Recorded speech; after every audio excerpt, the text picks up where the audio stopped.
Good afternoon. Thank you for attending today's Pinterest first quarter 2025 earnings call. All lines will be muted during the presentation portion of the call with an opportunity for questions at the end. If you'd like to queue for a question, please dial *1 on your telephone keypad. I'll now hand the call over to Andrew Somberg, VP of Investor Relations and Treasury. You may proceed. Good afternoon, and thank you for joining us. Welcome to Pinterest's earnings call for the first quarter ended March 31st, 2025. My name is Andrew Somberg, and I'm Vice President of Investor Relations and Treasury for Pinterest. Joining me on today's call are Bill Ready, Pinterest CEO, and Julia Donnelly, our CFO. This conference call is being webcast, and we are also providing a slide presentation to accompany our commentary. Please refer to our Investor Relations website at investor.pinterest.com to find today's presentation, webcast, and earnings press release. Some of the statements that we make today regarding our performance, operations, and outlook may be considered forward-looking, and such statements involve a number of assumptions, risks, and uncertainties that could cause actual results to differ materially. In addition, our results, trends, and outlook for Q2 2025 and beyond are preliminary and are not an assurance of future performance. We are making these forward-looking statements based on information available to us as of today, and we expressly disclaim any duty or obligation to update them later unless required by law. For more information about assumptions, risks, uncertainties, and other factors that could affect our results, please refer to our most recent Form 10-Q and Form 10-K, each filed with the SEC and available on our Investor Relations website. During this call, we will present both GAAP and non-GAAP financial measures. A reconciliation of non-GAAP measures to the most directly comparable GAAP measures is included in today's earnings press release and presentation, which are distributed and available to the public through our Investor Relations website. Lastly, all growth rates discussed in today's prepared remarks should be considered year over year unless otherwise specified. And now I'll turn the call over to Bill. Thanks, Andrew. Good afternoon, and thank you for joining our first quarter 2025 earnings call. In Q1, we demonstrated the strength and effectiveness of our long-term strategy and remained laser-focused on delivering value for our users and advertisers. We finished the quarter with another record number of users, reaching 570 million MAUs globally, reflecting 10% growth year over year. At the same time, we generated Q1 revenue of $855 million, up 16% year over year, due to the strong performance we are driving for advertisers across the full funnel. We also grew adjusted EBITDA to $172 million as we continue to focus on driving profitable growth, while simultaneously investing in high ROI areas to enable us to reach our longer-term opportunity. Before getting into the details of Q1, I'd like to discuss the current macro environment we're operating in. Our business, including our top-line revenue growth, remains healthy. This is an indication that our efforts to build a more engaging and actionable product for our users and a more performant product for our advertisers are working. The strong fundamentals in our business are the result of the strategic priorities we've executed against, taking Pinterest from a platform with declining users and modest revenue growth a few years ago into a secular share taker with a more resilient business than ever before. Today, Pinterest is a shopping destination, with roughly 85% of our monthly active users coming directly to our mobile app, which is up nearly 10 points from the middle of 2022. As we've made our platform more actionable and generated growing numbers of clicks and conversions, we've become a vital partner for advertisers across a range of categories seeking to reach our high-intent users and drive sales. In turn, we are increasingly accessing always-on performance budgets, which are larger and tend to be more durable. Furthermore, an uncertain macro environment where consumers are more intentional and discerning with their spend presents an opportunity for Pinterest to deliver differentiated utility for our users. Our users are planners and often come to us for their most considered purchases. As such, our ability to leverage AI to personalize our users' experience is a key differentiator and has enabled us to find our best product market fit in years. It also makes us a highly valuable partner to advertisers that are looking for early signals on how consumer trends may be shifting before it shows up in traditional purchasing data.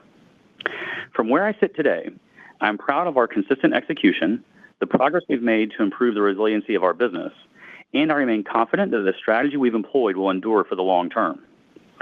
With that, I'll now shift to our quarterly update on users and engagement, where I'll discuss just how we're delivering a differentiated product experience to ultimately drive deeper engagement with our users. A key driver of our success is our intentional effort to build a better, more relevant platform for our users, one that connects them to styles, products, and aesthetics they may not have the words to describe. In fact, according to academic studies, 50% of the human brain is wired for visual processing. The ability for users to explore their interests visually and take action on them is one of our core differentiators and an important reason why users come to our platform in the first place. This is especially relevant for Gen Z, our largest and fastest growing user cohort, who have been raised on an internet of visual content across images and video, and who find utility in the ability to search visually. Over the years, we've been investing to strengthen our visual search and content understanding capabilities to match content from our corpus of billions of pins to a user's taste and style. This means that a search query that may begin as beach dinner outfit ends with a user finding and purchasing the perfect pair of linen pants along with great accessories from the site or app of a brand that they love or a brand that Pinterest helped them discover. Throughout 2025, we're doubling down on our visual search capabilities to help users discover and effortlessly shop what inspires them, all powered by our enhanced multimodal AI models. Our latest model is trained on both image and text data, deepening its ability to understand a pin by creating a more informative and comprehensive representation of its content.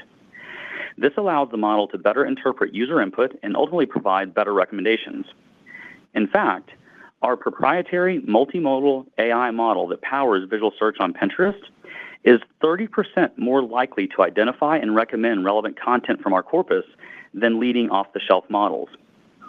This advantage stems from the innovations we've made to deploy this model at scale for our unique use case and from leveraging our extensive signal from the hundreds of billions of user actions that take place on our platform and make up our taste graph, which has grown 75% over the past 2 years.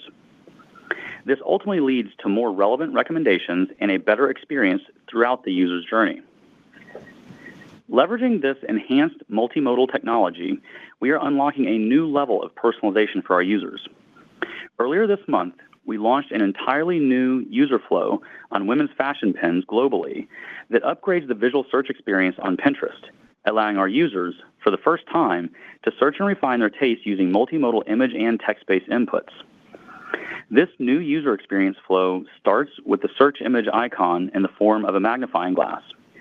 Once in this flow, users can select an element of the pin to zoom in on and refine their search further using suggested attributes and filters recommended through our AI models. For example, if a user comes across a lifestyle image of a celebrity wearing a stylish pair of sneakers, they can utilize this new flow to hone in specifically on the shoes to find content with a similar aesthetic, including other products and lifestyle images. Once they do so, they might see descriptor words like streetwear or athleisure, alongside terms like graphic pattern or earth tones, which further specify visual or stylistic characteristics of the image, and also allow the user to narrow down their search to the products and images that are most relevant to them. And through this new flow, we also connect users to a carousel of shoppable products from our catalog that match the characteristics of what they're searching for, in turn allowing them to seamlessly go from inspiration to action. With hundreds of millions of users, one of the largest image corpuses in the world, and leading AI capabilities, Pinterest is a leader in visual search. As the landscape continues to evolve, I'm excited about the innovations we're making to our platform to continue offering a differentiated experience for our users. Turning to monetization, all of the efforts we've made to improve our user experience directly tie to our value proposition for advertisers. This is our flywheel. A richer user experience with more actionability drives deeper engagement, providing us more unique signals to serve relevant ads. Since relevant ads are additive to the user experience on Pinterest, as they allow in-market consumers to connect with products and brands they may like to purchase, we can scale up the amount of ads we're able to show users, ultimately increasing the amount of impressions we're able to monetize. At the same time, we're improving the overall efficiency, relevancy, and performance of each ad served, driving higher click-through and conversion rates by leveraging our AI recommendation models to better understand a user based on past activity and predict the type of ad that might be best suited for them at that given moment. For example, we recently developed an innovative approach to effectively integrate large-scale knowledge graph embeddings into our ads ranking models to drive better performance for advertisers. These knowledge graph embeddings are a way of extracting complex networks of user interactions and ingesting them into our ads ranking models in a format that they can better interpret. This drives improved recommendations for users, leading to a 4% uplift in click-through rate on ads shown in our related pen surface. The end result of this is a more shoppable and relevant experience for the user and a more performant ad suite for our advertisers. Our flywheel comes to life for advertisers by offering the ability for them to market across the full funnel, which is synergistic with the way users engage with our product. Advertisers can reach consumers throughout their entire shopping journey, from building upper funnel awareness to driving lower funnel conversions. We're seeing that advertisers are using upper funnel objectives in tandem with lower funnel objectives to create full funnel campaigns with even better performance.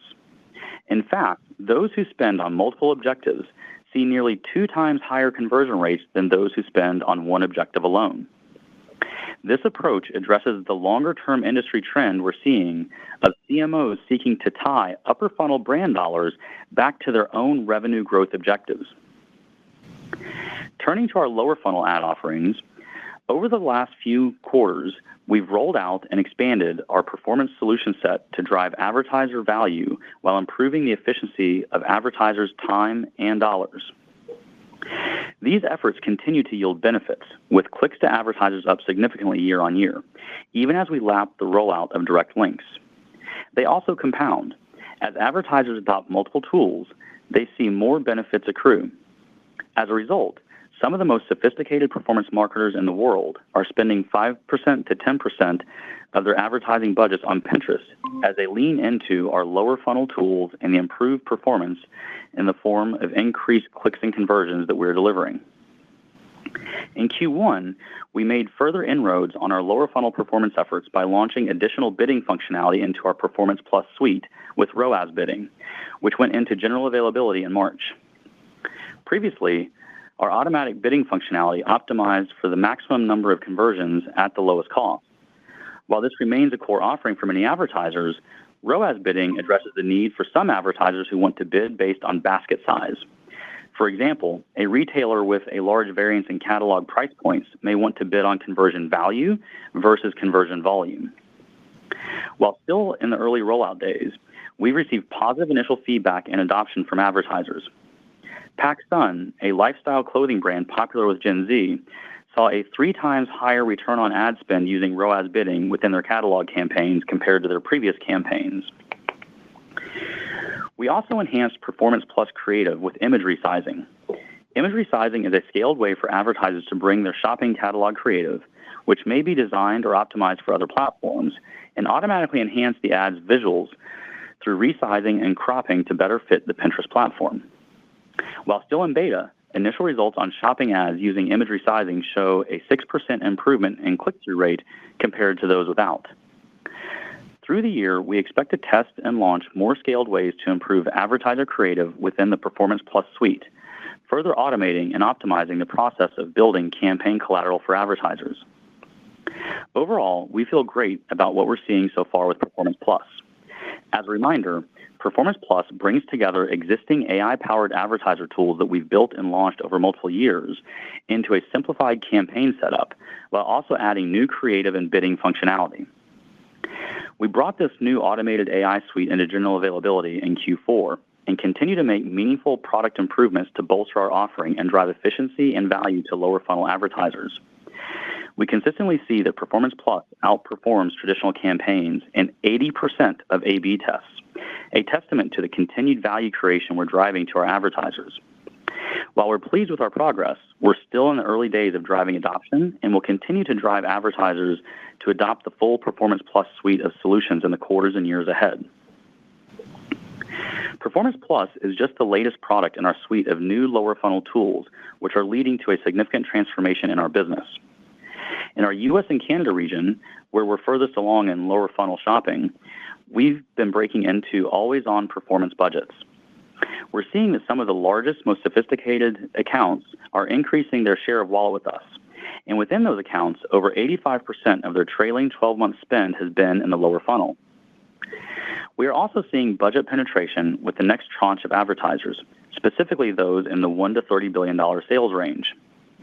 Those advertisers are seeing results from our performance tools and increasing spend following continued value creation through 2024 from direct links, CAPI adoption, and the initial stages of the Performance Plus rollout.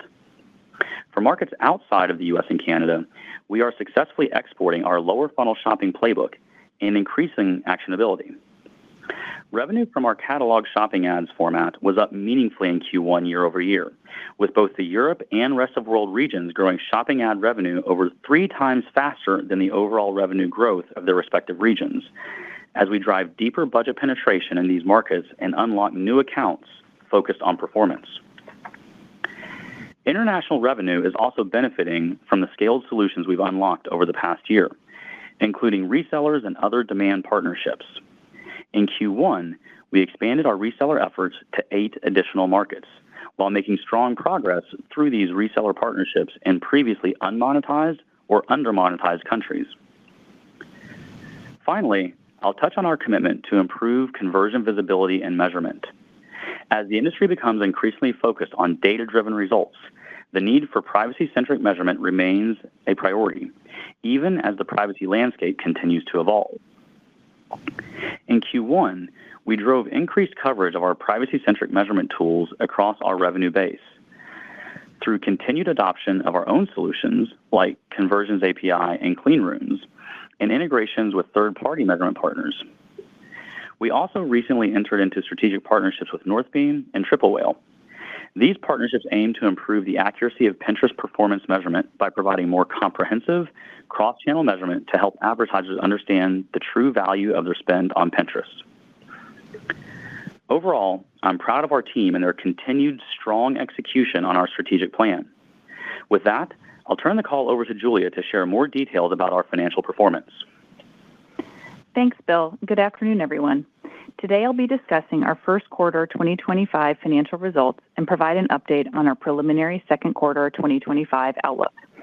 All financial metrics, except for revenue, will be discussed in non-GAAP terms unless otherwise specified, and all comparisons will be discussed on a year-over-year basis unless otherwise noted. Before I get into our first quarter results, I'll spend a few minutes discussing how we're thinking about our broader business strategy.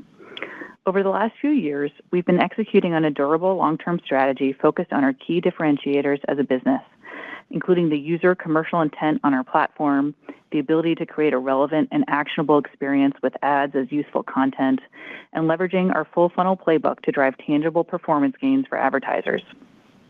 We have multiple revenue drivers that have allowed us to take share in a competitive environment across a variety of advertiser verticals. The first is continuing to grow our user base and deepen engagement, bringing users back more frequently through our efforts in actionability and curation. As we've stated many times, relevant ads can be great content for our users and additive to the user experience.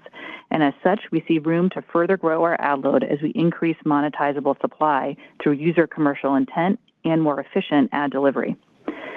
Second, we're continuing to drive improved performance throughout the full funnel, from spotlight ads on the awareness side to rapid product velocity, especially in the lower funnel, with the launch of direct links, CAPI, and most recently Performance Plus, which is in the early days of multi-quarter and multi-year advertiser adoption.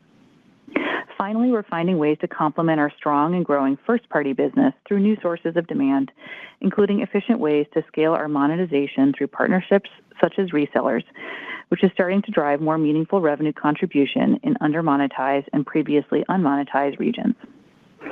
At the same time, we continue to be thoughtful about expenses and prioritizing investment in high ROI opportunities, which has allowed us to make considerable progress towards our longer-term margin goals. For example, we continue to focus our AI investments towards initiatives that have a near-term uplift to engagement and monetization, such as improving our visual search capabilities, as Bill described earlier, as well as improving the technology that underpins our ad serving efficiency, such as whole page optimization and Performance Plus. Simultaneously, we're investing in areas which accelerate employee productivity. For example, over 25% of our code is now generated through AI, which is up 10 points since the beginning of the year. Similarly, we've begun testing productivity tools to automate repetitive tasks and standardize content for our sales force, ultimately allowing our sellers to spend more time with clients. Ultimately, as Bill noted up front, we are confident in the long-term durability of our strategy and the continuation of our steady execution of that strategy through our prudent investment philosophy. Now let's move to our first quarter results. We ended the quarter with 570 million global monthly active users, or MAUs, growing 10% and reaching another record high. We continue to demonstrate user growth across all of our geographic regions. In Q1, our U.S. and Canada region had 102 million MAUs, growing 4%. Our Europe region had 148 million MAUs, growing 5%. And in the rest of world markets, we had 320 million MAUs, growing 14%. Shifting to revenue. In Q1, our global revenue was $855 million, up 16%, or up 17% on a constant currency basis. We saw strength across our awareness and conversion objectives. From a vertical perspective, we continued to see broad-based strength in retail. Additionally, emerging verticals, led by financial services, continued to be a source of strength. As expected, the drag from the food and beverage subsector of CPG lessened slightly as we lapped the full quarter of softer Q1 2024 trends in that category. Turning to our geographical breakouts for Q1. In the U.S. and Canada, we generated $663 million in revenue, growing 12%. Strength came from retail and emerging verticals, including financial services. In Europe, revenue was $147 million, growing 24% on a reported basis or 27% on a constant currency basis. Strength in Europe was driven by retail. Revenue from rest of world was $45 million, growing 49% on a reported basis or 59% on a constant currency basis. In Q1, ad impressions grew 49%, while ad pricing declined 22% year over year. As we've discussed for multiple quarters, the sequential acceleration in ad impressions and corresponding decline in ad pricing is primarily driven by international mix shift, as last year we began to serve ads in previously unmonetized or undermonetized international markets, which carry lower ad pricing than our more mature markets. Moving to expenses. In Q1, cost of revenue was $193 million, up 10% year over year and up 1% versus Q4, due to increased infrastructure spend related to users and engagement growth. Our non-GAAP operating expense was $494 million, up 12%. The increase was primarily in R&D due to increases in headcount, with a smaller increase in sales and marketing. Our robust revenue growth and expense discipline led to another strong quarter of adjusted EBITDA, coming in at $172 million with an adjusted EBITDA margin of 20%, an increase of 300 basis points versus Q1 last year. We also delivered Q1 free cash flow of $356 million. Consistent with prior years, Q1 is seasonally our strongest quarter of free cash flow due to higher Q1 collections following peak Q4 revenue. We ended the quarter with cash equivalents, and marketable securities of $2.6 billion. In Q1, we allocated $175 million towards share repurchases and $94 million on net share settlement of equity awards as part of our ongoing efforts to mitigate dilution. Now we'll discuss our preliminary guidance for the second quarter. Before addressing specifics, I want to acknowledge the current evolving landscape. As Bill noted, our business trends remain healthy overall, and we feel good that the product investments we've made over the last three years are working. While we are not immune to the macro environment, we are confident in our multiple revenue initiatives, the steady ongoing execution of our plans, and our ability to compete effectively across a number of scenarios. We expect Q2 revenue to be in the range of $960 to $980 million, representing 12% to 15% growth year over year. Based on the current spot rates, we expect modest impact from foreign exchange in Q2. Moving down the P&L. We expect Q2 2025 adjusted EBITDA to be in the range of $217 to $237 million. We anticipate Q2 2025 non-GAAP cost of revenue to grow at a similar rate on a year-over-year basis as we saw in Q1. Within non-GAAP operating expense, our primary area of investment in Q2 will continue to be headcount within R&D, which will support our efforts in AI and other product initiatives, as well as investing in sales and marketing, which tends to be seasonally higher in Q2 than in Q1 due to the timing of certain marketing expenses. From where we sit today, we expect to deliver adjusted EBITDA margin expansion year-over-year for the full year 2025, though consistent with our commentary last quarter, the level of expansion will be lower than the outsized expansion we delivered in 2024. In closing, I'm extremely pleased with our team's performance in Q1. We're focused on executing against the levers firmly in our control, like growing and deepening user engagement through a better, more relevant product, and driving performance for our advertisers, all while balancing investing in the business and driving long-term profitable growth. With that, I'll hand it over to Bill for some final words. Thanks, Julia. I want to thank our teams at Pinterest, our advertising partners, and all the people that come to Pinterest to find inspiration and take action. And with that, we can open the call up for questions. We will now open the line for questions. If you'd like to ask a question, please dial *1 on your telephone keypad. If you need to remove your question, you can dial *2. We do ask in the interest of time that you limit yourself to one question on today's call. We'll pause here briefly and take the next question. The first question is from the line of Ross Sandler with Barclays. You may ask your question. Great. Bill, just starting with the guidance, 2Q looks pretty solid, all things considered.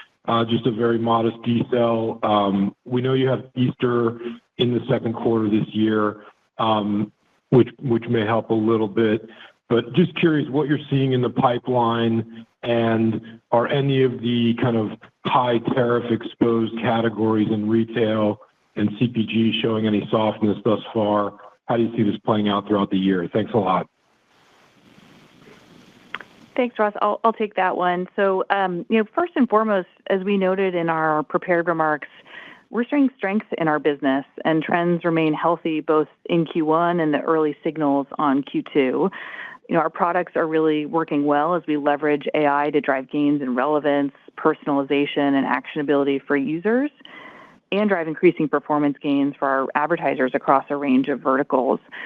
To your specific question on the Q2 guide, given the situation remains somewhat fluid, our guidance reflects a slightly expanded revenue range. As always, our Q2 revenue outlook factors in both what we are seeing in quarter-to-date trends, as well as what we are hearing from our advertising partners directly about their spend expectations for the remainder of the quarter as of today.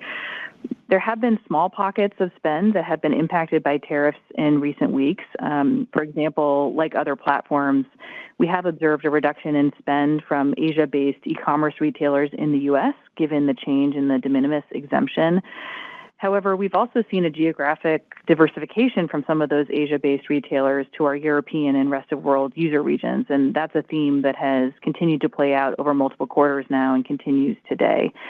So stepping back, the fundamentals of our business remain strong.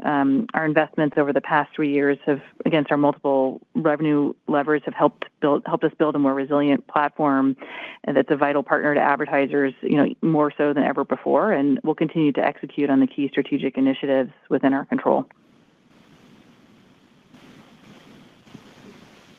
Thank you. The next question is from the line of Eric Sheridan with Goldman Sachs. Your line is now open. Thank you so much for taking the question. Bill, it felt like last quarter and then building in momentum this quarter, there was a shift in you framing where the platform and its products were going in terms of the things that were inside of your control. So leaving the macro aside for a minute, I know we'll talk a lot about on this call, but of the things in your control in terms of where you want to take the platform and how you want to evolve products, where do you think you are in that journey, and what is the receptivity across the advertising landscape to what you built so far, and how do you think about what might build as we get deeper into the year? Thanks so much. Yeah, thanks, Eric. As we've talked about going all the way back to our Investor Day, we see multiple ways to win and multiple strategic initiatives that have been playing out to support the direction we're taking the platform. At the core of that, we've made Pinterest a destination for our users, particularly a shopping destination. Pinterest is where Gen Z goes to shop. And you see that reflected not only in the all-time highs in users, but also, as we shared in our 10K, record levels of engagement per user. And that's really a combination of AI becoming a core competency for us, the unique signal on our platform, and the fact that users are here with great commercial intent. So as we've been solving that for our users, we've also been, for our advertisers, opening up a performance ads platform, also driven by AI-enabled tools.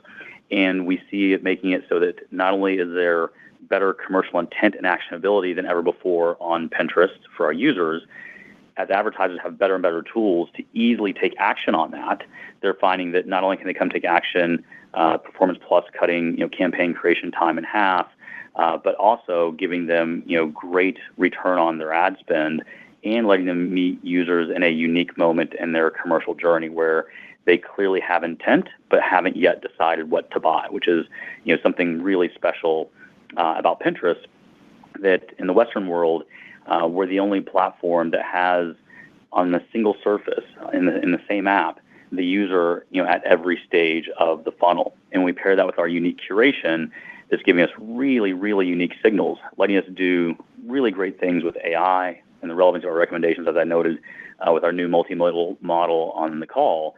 That's getting to great relevancy for users, making it so that we can give more and more commercial content from our advertisers to them. And so there's really a great flywheel effect between those things.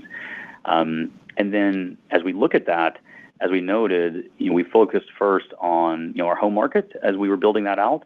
But as we're moving into international markets, we see that same shopping and lower funnel playbook really, really working well. So I think, not only we continue to grow our user base, deepen engagement, proving that relevant ads can be great content, we're driving improved performance throughout the full funnel, now starting to move that into, international markets that are approximately 80% of our users, but only roughly 20% of our revenue. So we're seeing the beginnings of that.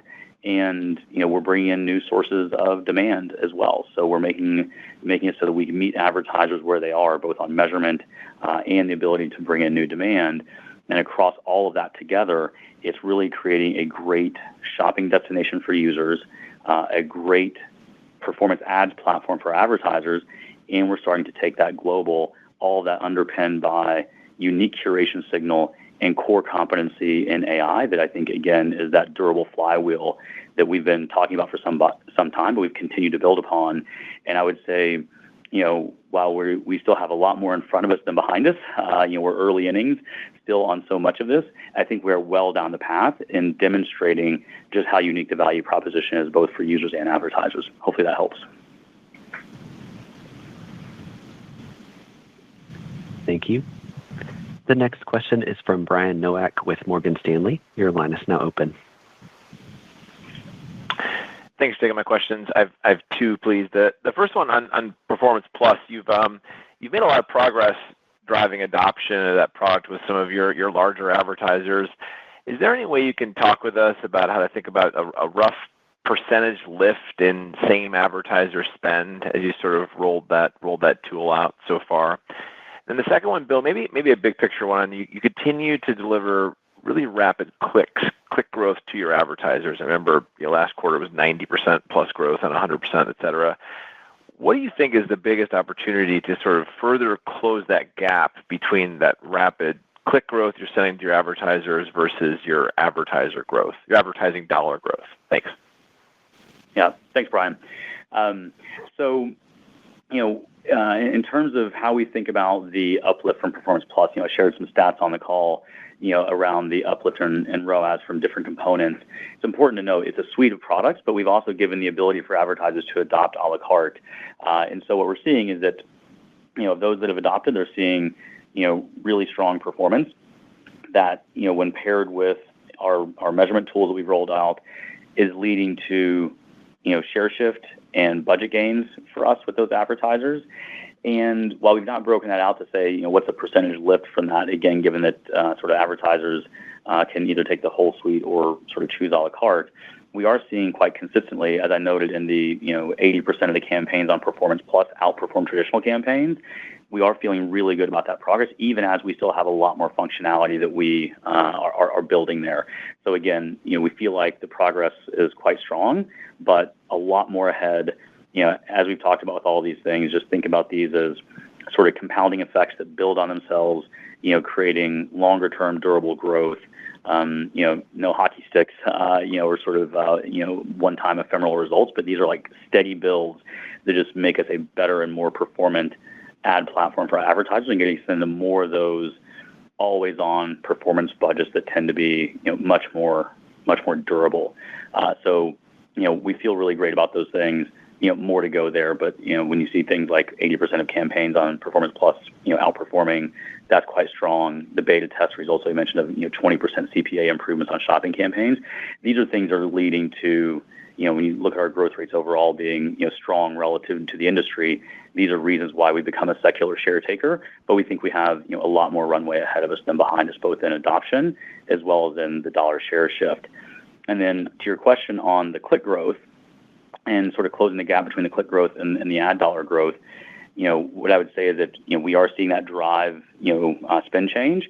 The two things we've talked about pretty consistently have been getting better implementation of measurement tools. So we've called out many new partnerships, meeting advertisers where they are. I called out 2 new ones, in my prepared remarks, that again are just part of our ongoing effort to meet advertisers where they are, integrate into their ad systems, because even if we're driving them clicks, if it's not showing up in their performance measurement systems, it won't lead to the share shift. But as we've been driving more and more implementation of privacy-centric measurement, meeting advertisers where they are, we see that helping. There's more of that to go.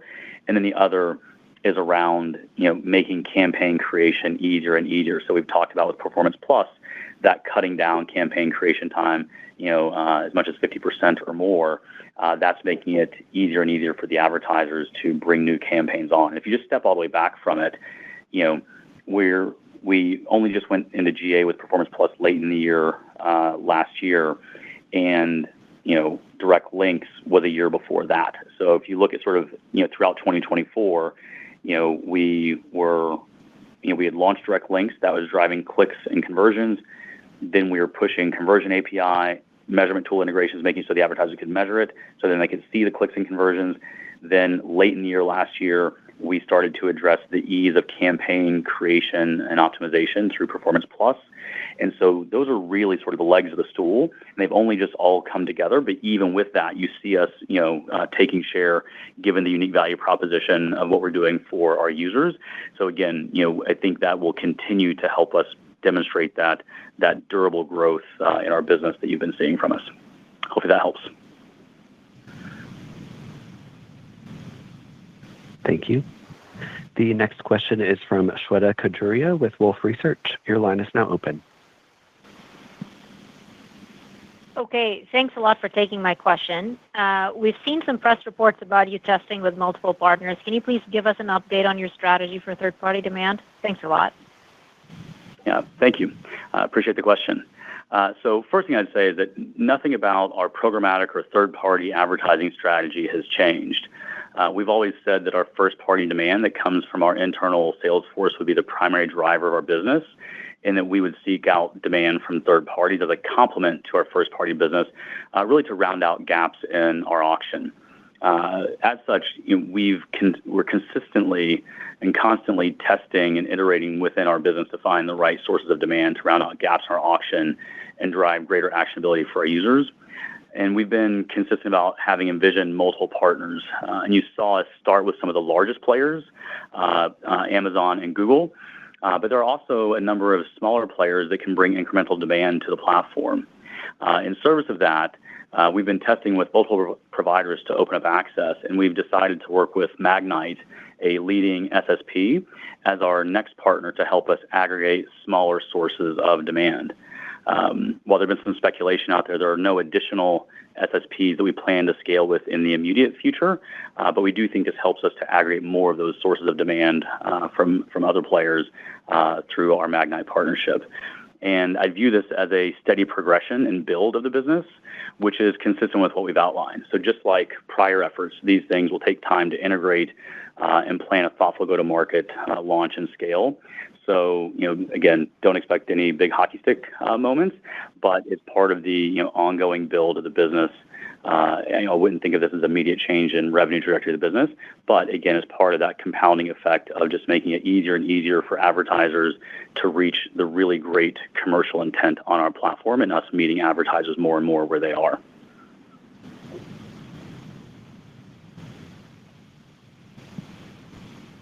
Thank you. The next question is from Ken Gorowski with Wells Fargo. Your line is now open. Thank you very much for the opportunity. Could we talk a little bit about the accelerating impression growth and the associated kind of price declines on a per impression basis?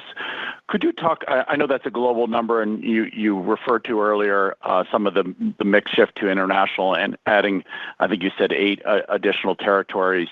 Could you talk a little bit about what you're seeing in UCAN, kind of your most mature area and your most well-developed? Could you talk about the trends there, what you're seeing from an impression basis, and also maybe potentially on the price per impression basis? Are you starting to see some pricing leverage in UCAN? Thank you very much.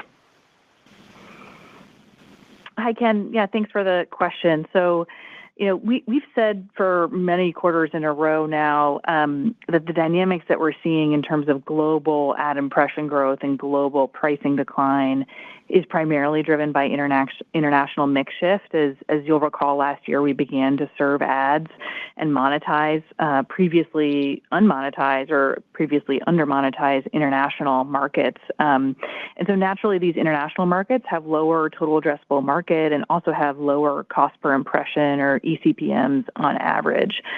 So this international mix shift puts downward pressure on global pricing, but it's clearly been a positive to net revenue overall. And importantly, you're seeing that show up in the accelerating revenue trends in our rest of world market for the last several quarters. To your question on sort of UCAN specifically, it is worth noting, if you were to look at kind of UCAN impression growth and pricing alone, it would tell a very different story, and the trends are far less pronounced because the primary driver on a global level really is this mix shift impact due to international growth. Thank you. The next question is from John Blackledge with TD Securities. Your line is now open. Oh, great. Thanks. Just any further color on the broader macro volatility impacting ad spend, particularly with the more brand-oriented advertisers? And is the introduction of Performance Plus helping drive and kind of tie together that full funnel campaign dynamic that you referenced earlier in the call? Thank you. Yeah, thanks for the question, John. You're spot on with your question in the ability to tie together that full funnel. That's been Pinterest has talked about that for years, but I think now that our lower funnel business has become very compelling, it's really helping us bring the promise of the full funnel to life. And I shared that stat in my prepared remarks about how advertisers that do both upper and lower funnel objectives with us see 2 times the click-through rate. This is really what CMOs have always known, is that great CMOs know that the whole decision doesn't get made just in those last 3 seconds before the last click. It was just the thing that was most measurable. And they knew they needed to be able to tell more of their story to differentiate their brand, to connect with customers, but that wasn't very measurable for them. With us having both the upper funnel, and middle and lower funnel all on the same surface, same consumer experience, we are able to tie that together for our users and our advertisers. So the user's getting a seamless shopping experience from, upper funnel inspiration all the way through to the click and the conversion. But it is exactly as, you alluded to in your question, really helping us deliver on that full funnel. And I actually think in this moment where, as we go through periods of uncertainty, if you talk to CMOs about past times of uncertainty, when they get that call from their CFO to ask them to, focus their spend, of course that would, all rush to the low funnel, but then they'd feel like they had left something on the table by not being able to tell their brand story, which is how they really ultimately connect with customers to eventually get to that last click. With what we're doing in the full funnel, we're really giving them a twofer, that they can do upper funnel and lower funnel, but then that CMO can turn to their CFO and say, see, when I did the upper funnel with the lower funnel on Pinterest, it was double the click-through rate. So my upper funnel does perform, and therefore that CMO can still tell a brand story even while driving lower funnel last click on our platform. So, we think that is quite compelling, and I think is, again, another example of how we've been building in a way that is, long-term durable, but I think even in a moment of uncertainty where we have unique offerings that we can come forward with for both our users and our advertisers.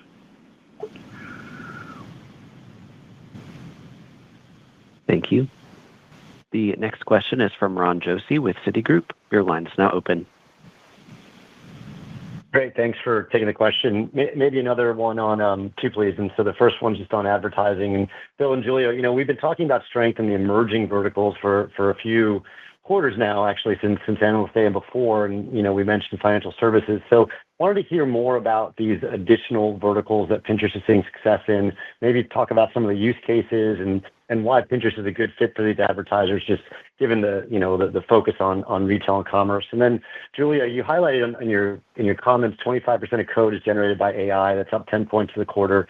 In a quarter, I think you said. But would love to hear your comments on the benefits here. Is it product velocity? I mean, everything, right? But benefits around product velocity, time to market, but also cost savings as well. Thank you.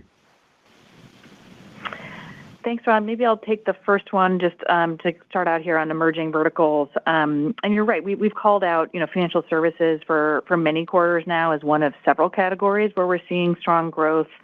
Some of the others that we've mentioned over time have been technology, telecom, entertainment, which includes streaming services. So we're certainly underpenetrated in these categories with lots of room to grow. In terms of sort of use cases, Pinterest attracts users during key life moments like weddings, starting a family, buying a car, remodeling a home. These are times when consumers are often seeking new financial services, such as insurance or credit cards. This makes Pinterest an ideal platform for these advertisers who want to connect with their audience undergoing these significant life events. Advertisers also value Pinterest insights into consumer trends and spending habits, which inform their content and messaging strategies, particularly with Gen Z users who may be selecting insurance providers or credit card issuers for the very first time.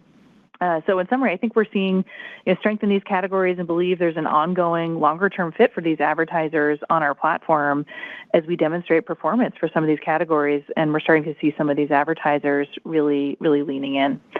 On your second question about 25% of code now being generated by AI, but accepted by human review, that being up 10 points versus the prior quarter, we're really pleased with the progress that we're seeing there. I think we've talked to you all many times about how AI is a core competency for our business and how we're leveraging it to power both user and engagement growth, including some of the newer visual search experiences that we talked about on the call earlier that Bill referenced, and how we're doing it on the ad serving stack.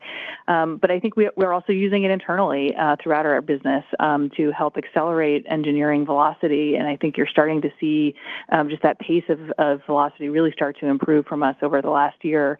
I think that's a great example of that. It's both employee productivity, including engineering velocity, but also it allows us to be thoughtful about the places where we're investing in our business and continue to be prudent as we think about those high ROI opportunities over time.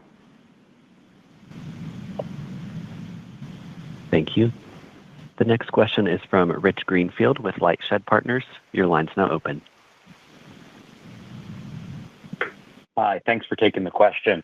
I was listening to a D2C marketing exec at Kitsch on the Chew On This podcast recently, and the woman was talking about ROAS across various digital platforms, and she gave some specific commentary around Pinterest from her and her experience and her relationships in the business. And one of the things she sort of said was that it's a long game because when you talk about ROAS on Pinterest, it's a long game because consumers pin things and then they come back and they do buy them, but they buy them later. I was wondering, how you react to that comment from a marketer and how some of the changes you've been making to the product to make it easier to shop and more visible from a shopping standpoint, how that narrative may be changing or whether you disagree with it entirely. But I just would be curious how you react to it. Yeah, thanks for the question, Rich. What I would say is I think that commentary is half right, and half right in the sense that, like, yes, we do see consumers, coming to Pinterest, when they have sort of a kernel of an idea, a beginning of an intent, but haven't yet decided what to buy, which again is a magic moment for the advertiser to meet that consumer. Historically, Pinterest had that, but didn't have that last click, didn't have the conversion. We absolutely are delivering the clicks and conversions now, and I've shared that. Some folks that, may not have looked at it more recently or may not have adopted all of our tools, or maybe we're not yet integrated into their measurement solution, which is why I've had so much focus on those things. That sort of illustrates a little bit of, there's an earlier question around, how do we bridge the delta between, the extremely strong growth in clicks and conversions relative to the revenue growth.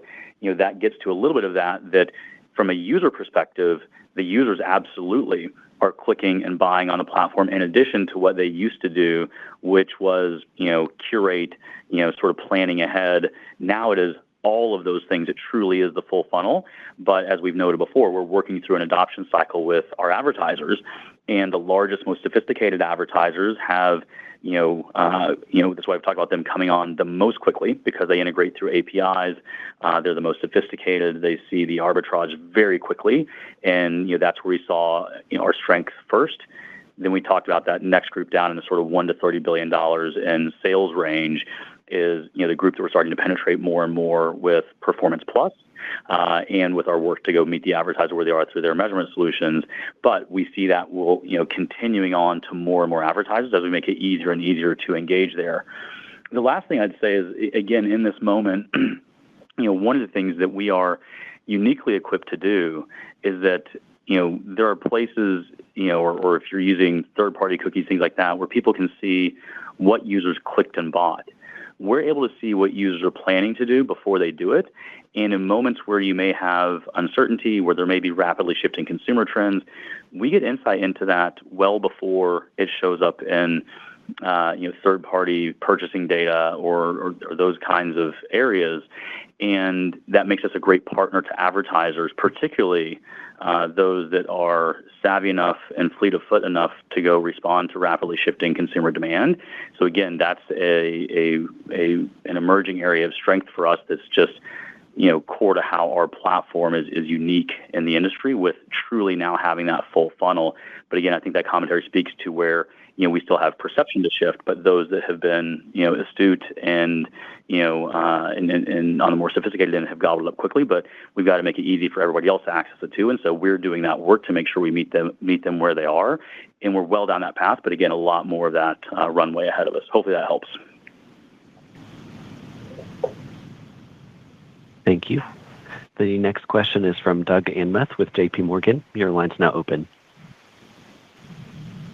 Thanks for taking the question. I just want to ask about capital allocation. You repurchased about $175 million of stock in 1Q, and I think have $1.7 billion authorized. Can you just talk about how you're thinking about capital allocation strategy currently in light of valuation, but then also the current macro backdrop as well? Thanks. Thanks, Doug. Yeah, so we noted in Q1 we did buy back $175 million of shares, as you called out. In addition, we also utilized $994 million in net share settlement of equity awards. So these two actions together combined led to a 2.2% decline in year-over-year fully diluted share count. So we're clearly, more than offsetting dilution in a meaningful way here. We do have $1.7 billion remaining under our share repurchase authorization, and we have the discretion to determine the timing and amounts of any buybacks under that program. And we will use that discretion thoughtfully over a multi-year period, particularly when the stock is trading at an attractive valuation level. Our overall capital allocation framework hasn't changed from what we laid out at our Investor Day in late 2023. We have lots of potential uses for our cash, stock buybacks certainly being one of them that you've seen us use here multiple times to mitigate dilution. we're always looking at ways to optimize our balance sheet, preserving flexibility for opportunistic and disciplined M&A, and obviously, first and foremost, investing in our product and technology innovation, as you've seen us do for many quarters now. So that overall capital allocation philosophy remains consistent with what we laid out at Investor Day. Thank you. Our final question on today's call will be from Justin Patterson with KeyCorp. Your line's now open. Great. Thank you very much. Bill, you've had great engagement gains over the past 2 years, but we're also now in a world where there's more uncertainty on how AI is impacting search. As a business that's at the intersection of search and social, could you expand a little bit more on how visual search and other product initiatives can keep that engagement going? Thank you. Yeah, thanks for the question. We think we have a really unique space in this because, yes, we're at this intersection between not only social and search, but also commerce as well. And, I shared on the call, I've talked about this extensively since I joined the company, that the curation signal at Pinterest just gives us really, really unique signal to do something very different with the AI. I've long had the view that AI, just like cloud compute, would become basic building blocks available to everyone. But then AI thrives on feedback loops, and so who has unique feedback loops in their business to do something special with it? The really, really unique feedback loop that Pinterest has that, again, I don't believe exists anyplace else in the Western world is users curating their purchases before they make the purchase. And doing that in a purely visual format gives us really, really rich signal. So, when I shared on the call that our multimodal model that powers our visual search is 30% more likely to identify and recommend relevant content from our corpus than leading off-the-shelf models, that is both a great credit to the fact that AI is a core competency, and we've got some amazing AI engineers at Pinterest, but it's also about that curation signal that we get. So, there's also, I think, a broader discussion of a group of sort of very large general purpose models, but then also you're seeing now more fit for purpose models that can be smaller, focused, and solve individual use cases better than the general purpose model. I think this, again, is an example of that. But at the core of your question of how do we compete, if you look at search generally, search has been fragmenting for quite some time and federating for quite some time. And, while you still have some, amazing players that are thriving and doing well in the sort of general purpose, search arena, there's also been great growth in those that are going after, specific areas of that. And so I think with Pinterest, our focus on purely visual, our commercial intent, the unique curation, again, I think is a user experience that doesn't exist elsewhere. And, we talked about, 85% of our users come to our mobile app directly. They're all signed in. All of our MAUs are signed in users. So, we have history and intent and curation and rich signal that, again, I think is a durable advantage for us in terms of what experiences we're able to deliver versus other experiences that don't have that or are more focused on general purpose. And again, I think there's so much growth here that many can thrive. We're not in the game of general purpose search, but I think in our use case, which I think applies across many categories. Shopping has been our first category. We've talked about other emerging verticals that are very visual as well, where this can be highly applicable also. So I think that is allowing us to bring more and more adjacencies in. And again, even as you've seen great innovation across the industry, I think the best comfort I could offer you around this is even as you've had amazing general purpose, chatbots, great advances in search, writ large, we are putting up all-time highs in users, all-time highs in depth of engagement as reported in our 10K. And again, I think that is reflective of that really unique curation behavior of our users and what that allows us to uniquely do with AI based on that signal that we just couldn't do with, the very best off-the-shelf models. Thank you.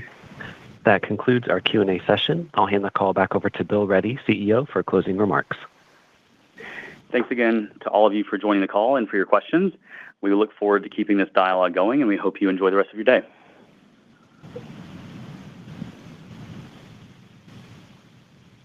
That concludes today's call. Thank you for your participation. You may now disconnect your lines.